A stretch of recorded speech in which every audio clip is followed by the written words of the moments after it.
Welcome to the Books and Martinis Podcast. I'm Priya. And I'm Mercy. And this is your go-to book podcast, where we lift, empower, and spotlight authors. Grab your martini and follow along. And don't forget to like, follow, and subscribe. Welcome to our podcast. I'm Priya. I'm Mercy. Welcome, Annie, and welcome all our listeners. Annie, we're so happy you're here. Let's do a big cheers. Cheers. Cheers. Annie and her amazing book. Thank you. And good luck to our interview today. Yes. Salute. Love it. Salute. Salute. Oh my goodness. So we are covering a book that is just, I don't even know where to start. This book had me cracking up. It had me crying. It had all of my emotions. All my feels were in this book. You got to say the title for our listeners. You're totally fanning out. Just say the title. I know. I'm sorry. It is called The Friendship Breakup. And the whole book is beautiful. It's got this like beautiful blue and yellows and pinks and cute little girls cover walking away from each other. We were lucky enough to have autographed copies. I love it so much. And for those that cannot see me good, because I have to put my glasses, because it has a stamp that is recognizing excellence in independent publishing. It is a stamp of a gold stamp from the Independent Publishers Book Awards. And the book is just gorgeous in every single sense of the way. Yes, so congratulations, welcome, Annie. We are totally standing on your book. This will be the first book that we've actually read the book, interviewed the author, and then made it part of our book club. So we haven't even announced it to our book clubbers. I guess they'll find out now. No, well, hey Annie guys, will be the first of that. So this book will be part of the Books and Martinis Book Club. So Annie, you are amazing. I love this. Priya, take it away and tell us about Annie. Okay, so Miss Annie Cathryn has always dreamed of becoming an author and lives by the motto, creating is living. The Friendship Breakup is her debut book, baby. Amazing for a debut book, by the way. Born out of love. When not writing or reading, she's organizing her personal library collection by color and discovering delectable chocolate. Ooh. She earned a journalism degree and a master's in communication from Marquette University and lives in Chicagoland with her husband, daughter, and 2 fur babies. Welcome, Annie. Thank you so much. We're so happy to have you.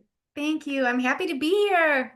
Aw, I love your library. Those who cannot see, there's a beautiful library behind her, and I see blues and pinks and yellows and whites, and it's beautiful. I love it. I love being surrounded by books and by different colors. It just motivates me. We have so many questions for you. Let me start with saying that I'm totally taking the mic here. That's okay. It's okay. Go ahead. I loved your book. I cannot tell you enough how many feels I got with your book. It was incredible. And I thought it was so clever that you have a bookmark that matches your book. And I used it. I was at the airport. As a matter of fact, yesterday I was flying from Tennessee to Florida, and I was reading it. And every time I put it down, people were looking at it like, why does that match? And I'm like, can we talk about the magnet too? The magnet she sent? I left the magnet at home, but I had it. We have looking just like this at the airport. It was so cute. The magnet we received, thank you, Annie. It says, I am enough. I am worthy of love and beautiful friendships. How beautiful is that? Yes. And that happens in the book. It's just, okay. So enough about us. Nobody wants to hear us again. This is about Annie. Annie, yes. The microphone is yours. Let's start with asking, what inspired you to write this great book? Okay, well, this is actually, even though it's my first published book, it's like my 4th book that I wrote. So I have 3 sitting in a drawer somewhere. But I started out with fantasy, which is a very hard market to get into. And I thought my book before this was also women's fiction. And I think I found my voice at that point. And I said, you know what? I'm a woman. We go through all these different things. Why don't I just write about something that others could relate to? And at the time, I had gone through a very painful friendship breakup. Oh, yes. man. So I said, you know what? was blindsided by it, and I think, okay, I cannot be the only one in the world who had a friendship breakup in her 40s. You think that this stuff ends like in middle school or high school, but it continues on. So I said, I'm going to write about it, but it's fictional, and it still helped me work through the trauma that I experienced from the friendship breakup. So I said, you know what? If I went through this, others have to have gone through it. I can't be the only one. I'm going to write about it. So that's what inspired it. And I love it. I love that you share that with us and that you share the story, because I think it's not spoken about enough. And It's you not. bring it up. I think that we go through a lot of friendship trauma as women in our life because we are so quick to expose ourselves and to fall in love with others so Yeah. fast. And we talk about things that are relevant and important, unlike many men that'll have a beer and they just talk about the weather and their golf game and they move on. Yes. And we're like, oh my God, and my son did this, and my daughter did that. And, we go deep. Yes. So I have personally, I have a group of girls that gathers. We're called the Socialites in Tennessee. Wait, is that what you call yourselves? Yeah, we're the Sevierville Socialites in Tennessee. That's the first time I'm hearing this, by the way. We've been friends forever. Forever, yeah. Wow. So they came up with the name, but I embraced it. Yeah. So we gather, we have drinks, and every Thursday, because the men play poker, all the ladies get together. And quite recently, we were speaking to two of our ladies about trauma that they were going through because a friend had ghosted them. And we are talking, our group is we're in our 50s. Yes. Some are 48, some are 51, 50. So we're in that category. Yeah. And we were kind of giving this one particular friend enough, I guess, support to tell her it's okay. It's okay. Yeah. Friendships come in seasons, right? Mm-hmm. So when I read this, I'm like, there are so many women that are going to want to read about this, because I think we've all been there at some point where somebody will ghost us. And it's quick for people to talk about it when it's a relationship, right? Mm-hmm. You're dating or you're married or you get divorced or whatever the case may be. But many women don't talk about it. Like maybe they're the only ones that have gone through it, and they don't want to tell others that they've been ghosted by a friend, a girl. It kind of feels embarrassing too, like if that happens, right? There's a little shame in it. Yeah, absolutely. So that's probably why we don't talk about it enough. Right. And if you read, and when you read the book, if you haven't yet, Fallon, who is the main character, deals with it to such a point, and stop me, Annie, if I'm giving up too many spoilers, but she's actually there. She's a therapist, and she walks through this journey with a therapist, which is a great character. And you're learning as you're with her, going through the whole journey. And I just thought it was beautiful. I will have another question for you. I know that you just told me what inspired you, but what inspired you with the whole chocolate portion of it? Because we know that Fallon is crazy about chocolate. And so are we. We're crazy about chocolate. I know. Yes. So I started writing books, and then I was ghosted by friends. But I didn't want to write a character who was writing books, because sometimes the publishing industry doesn't want to publish books about books. Although I've seen a lot more lately. It's so funny. We've been reading a lot of books about authors writing about authors. Yeah, right. Lucy Ford is one that we just talked about. Mm-hmm. Yeah, so I know, so it's more common, but when I wrote this, I had noticed that they were trying to stay away from that. So I thought, what is something fun that a person could become in midlife? And we have a chocolate shop here where I live. It's a locally owned chocolate shop, a family that's just wonderful. Their chocolates are to die for. And I thought, you know what? I love chocolate. And I think it would be cool if a character wanted to become a chocolatier in midlife. And so I just went with it. And I thought, I just thought it was a cool thing. It was different. It's brilliant. You ever seen the movie Chocolat? Oh gosh, with Johnny Depp? Yes, that's what it reminded me. It made me think of the movie. Yes. Yeah, I love That's it. funny. When I was reading it, it reminded me of a show. I just watched it on HBO, and it was produced by Selma Hayek, and it's based on a really old. So I'm Hispanic, and this book it's a Spanish book. I think it's a Mexican book actually, and it's called like Water for Chocolate Mhm. because Oh, she's just yes. boiling hot, right? I read that And a long time ago. Yes. so they just did the show. I think it's on Prime, I'm gonna have maybe. to watch it. Is It it is kind of about excellent. when the family makes chocolate together, Every time or no, she this one is cries she's in a it? cook and she Okay. cries, Yes. and any emotion that she puts when she's cooking Yes. goes to the whole town. So Okay. if she does like a luncheon and she was really sad, Yeah. when people are eating her food, they're feeling They're all really of their sad. sadness and emotion. It is Okay. really clever. It's such a Yeah. great story, and it's short. It's like I think 6 episodes, and that's it. It's Okay. I'm limited gonna watch edition. it now.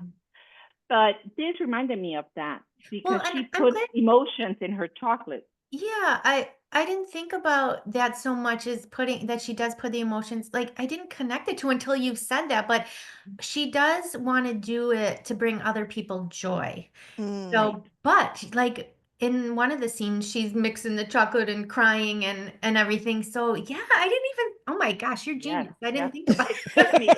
The book took me to so many places, and I thought I think your cover, which is beautiful, is so clever because the word friendship is broken. Mm. Yes. So what inspired you to this cover? So, I So my publisher gave me a document to fill out of what I would want to see on the cover, and or what themes were throughout the book, or what objects could be on the cover. And the one thing I do remember writing is just like two women and they're not happy. But I never even thought about, taking the title and walking away, each one walking away. So that was all either my I don't know who it was, either my publisher or the cover designer, and they came up with it. And when I saw it, I was blown away. I thought that is It's so so clever. clever. It is so So clever. clever. Yep. And I thought, I'm like, okay, but where's chocolate here and where are shoes? Because Well, we know yeah, Fallon's crazy about shoes. I Well, mean, she has yeah, I loved sweet little her. sandals on the cover. yeah. They are Well, cute. that's the one And thing boots. that I changed. So, yeah, I agree. Where's the chocolate? That's exactly what I had put on the document. But the woman with the pink pants on, think that was they had boots on Hmm. her, and I didn't like the way it looked, Oh, and that was Oh. the only okay. change I had. I said, "Can you, change her shoes?" Because Mhm. and then and I don't know, I just didn't like it, but I didn't think about, "Oh, duh, Fallon he loves shoes," but then it makes sense, like, Absolutely. I must have had it in the back of my head, like, she wouldn't wear those. Which one? So is this Fallon? So, Would you say which this one are is you Fallon pointing? and is this Beatrice? You know what? I don't even know. I don't think they represent I'm their totally hair naming and everybody here. yeah, I don't know. It's a I Love concept. it. It's the concept, yeah. right? It's a I concept. love it. Yeah, and I think it's brilliant the way they set it up with the Yeah, lettering. I thank thought it you. was perfect. And you don't have to put every little nugget in the title for everybody. They have to And the discover. cup, yep, You have to absolutely. let the Go reader in there and discover learn. what happens, Yeah, right? yeah. So I thought And this if is good enough to pick up. Now let's start reading it. Yeah, and then absolutely. the other thing the publisher asked is if I could come up with other titles for the book, and the Friendship Breakup was the original title, and I don't even remember what I came back with. Me and my agent went back and forth, talked about what we could do, and we went back to the publisher and just said, we love the Friendship Breakup, and I had asked some friends that had read it and family members, and everybody said, "You know what? It's the Friendship Breakup, and it's also gonna help market to people who have been going through something like this Mhm. and need to read about it or need some And support." don't know that they need to read this so that they can laugh and find themselves Ye and, Feel cry. seen. And Yeah. yes. So a couple of the things that I wrote down and I wanted to share with a reason for people to read this amazing book was that you touch on hot flashes, you touch on stress, Yes. you talk about marriage, you talk about divorce, you talk about motherhood, you talk about relocating to suburbs from big cities. You talk about having panic attacks. There's a therapist involved. There's all levels of friendship, new friendships, really old friendships, friendships that are worth keeping, and some that are not, and some that you don't know you want to keep, right?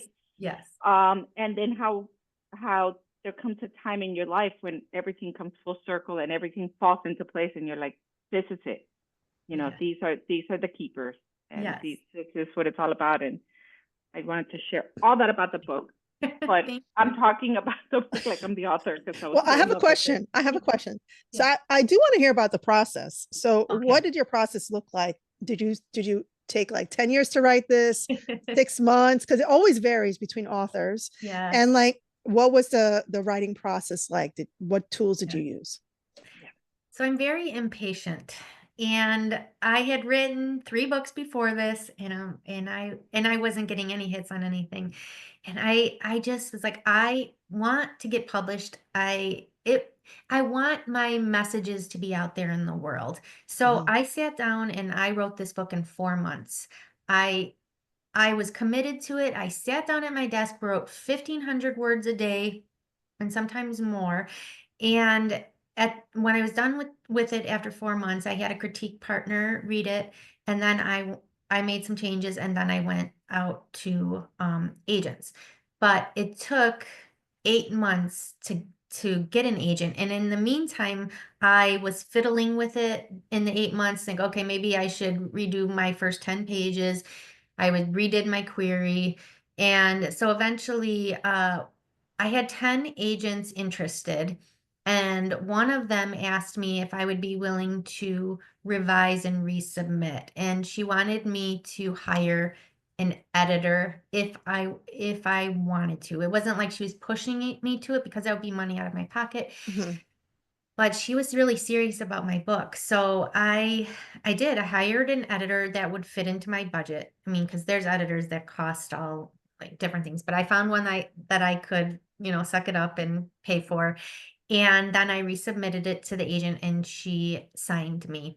But that wasn't the end of it. So then the next 8, I don't know, there's a lot of 8s in here. So it took me 8 months to find an agent. And then it took 8 months for my agent to work with me to rework it still. She wanted me to outline it, which I did not outline it at first. And she felt... Wait, is that a thing? Is that a requirement? Outlining.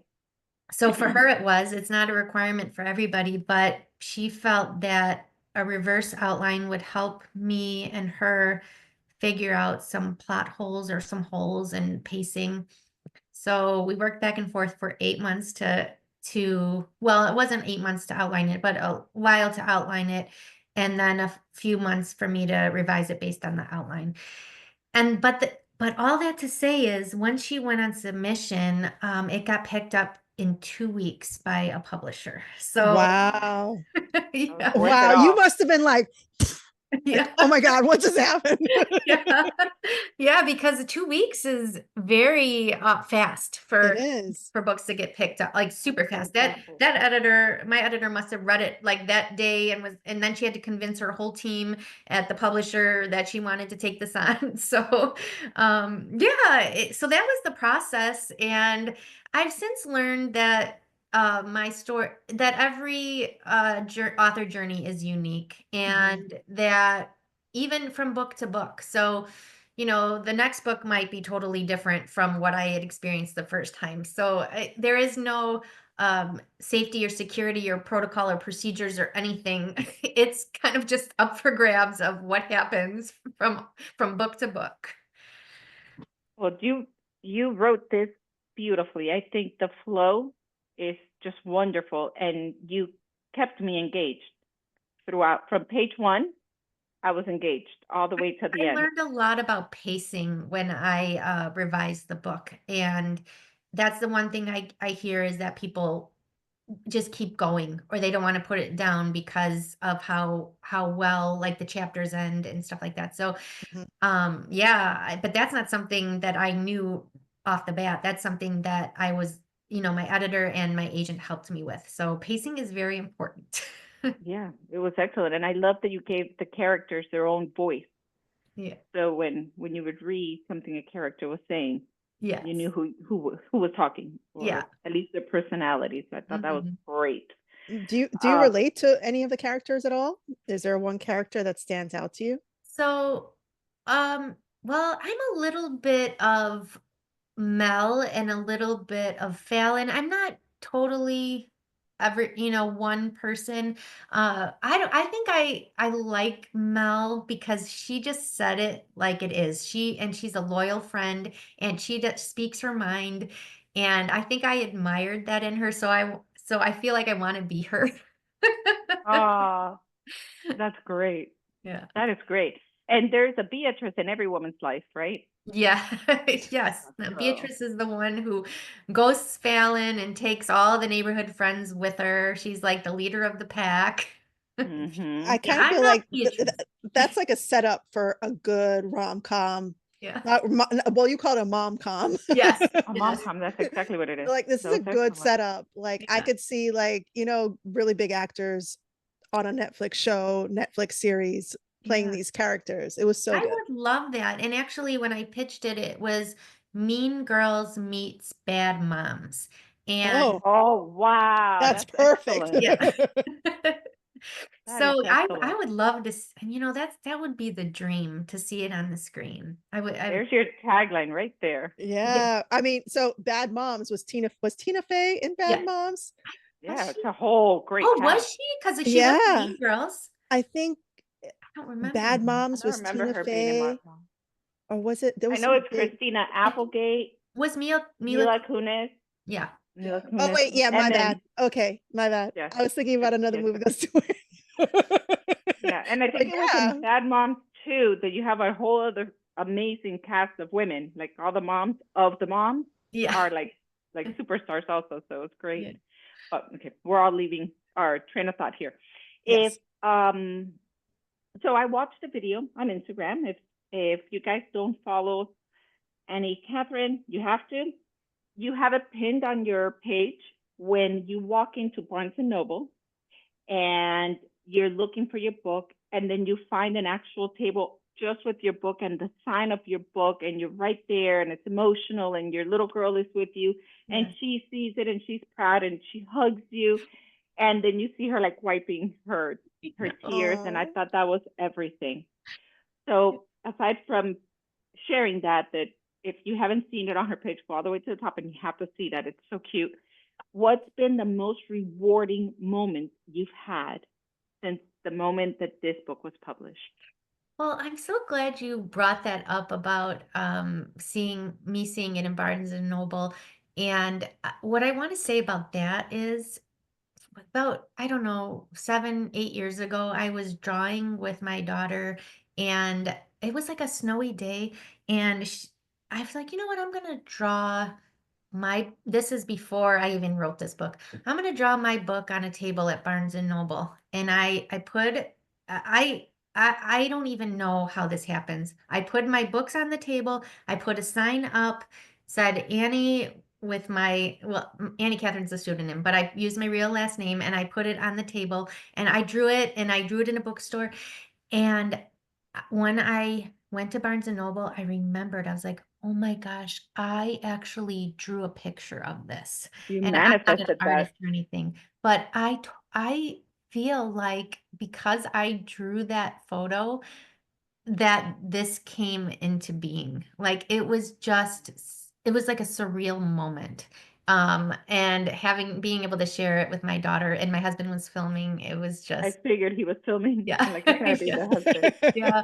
Um, but besides seeing my book in Barnes and Noble, I think the most rewarding is the fact that readers will email me or DM me and tell me how much the book meant to them and how it helped them know that they're not alone and that Mhm. it was relatable. And I think that is the best compliment an author can get because Yes. you put your words out there and you want people to get something out of it for, because why else are you writing? You want to share Absolutely. experiences. You either want to entertain or you want to help somebody. So I think that's been the most rewarding. And so when you said that you just love my book and you're going to have it as the first book club after you read it, that Mm-hmm. really touched my heart. So Oh, thank Aw. you so much. oh, Oh, it's our good, pleasure.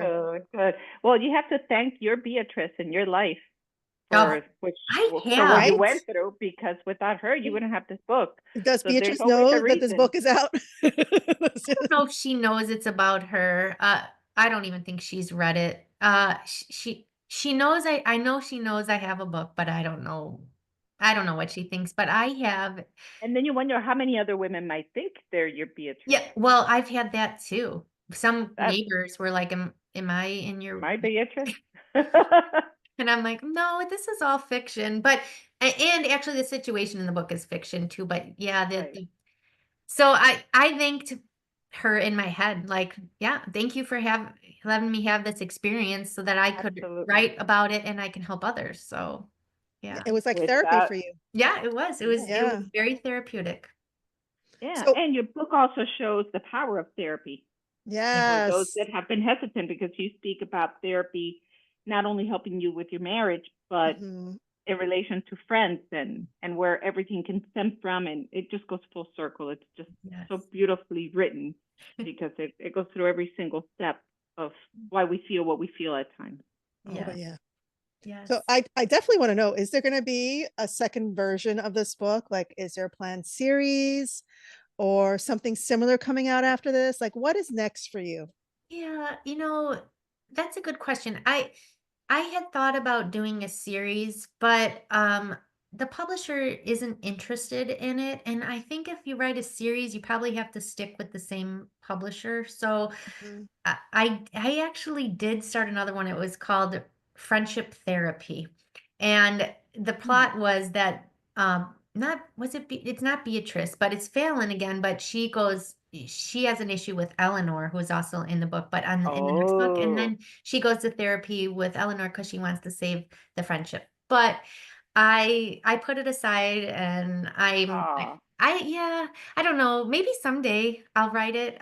But that sounds like a great sequel to this, like a yeah. follow up. The thought of two friends going to therapy. Yeah. That's like Yeah. that's fantastic. Yeah. So I don't know what's next. This they always say that your debut is what's calling from your heart. Mhm. So I have to really think about like what's next because my whole thing is that I want to help people. I want to continue to help people with my writing and I don't know. I'm not sure yet what the next thing is because I feel like this book is so, like you said, was, beautifully written, whatever. And I appreciate that. But now I'm like, oh gosh, now So much pressure. I Pressure. Like yes. a number two, Yeah. the second number one hit. Yeah. That's a lot of pressure. It So there's is. a So little pressure, but if you have aspiring authors yes. out there, right? Mhm. What um, advice would you give them? What did you learn most that you think other authors should know and other writers should know? Well, I don't want to say the business is tough, but the business is tough. Okay. um, And just keep going because if you have something that you need to say and you think others will benefit from it and or you just have something that you need to work through to write, just keep writing. And Mm. as long as you enjoy it and it's still bringing you joy, keep going because the business can knock you down, but if it's your dream and it's in your heart, keep at it. Just keep at it. And hey, if like publishers aren't clamoring for it, then self-publish. The stigma is no longer there. Mm. And Absolutely. I always say that the right people will be drawn to your book. So even if you change one person's life, it's worth it. Absolutely. Absolutely. Oh, that's wonderful. I love that. Priya, I give you the mic. I'm taking totally over. Usually we go Oh, back and forth, but I've taken over. it's okay. It's okay. We fangirl all the time. Okay, so I would love to know, how can our listeners, our readers, and our viewers find you? My website is anniecathryn.com. It's Cathryn. And I'm mostly on Instagram. So I'm at Instagram at Ms. Annie Cathryn. So MS Annie Cathryn. And yeah, I mean, you can go on Facebook, but I don't really go on Facebook that much. And yeah, you can find my books wherever books are sold as well.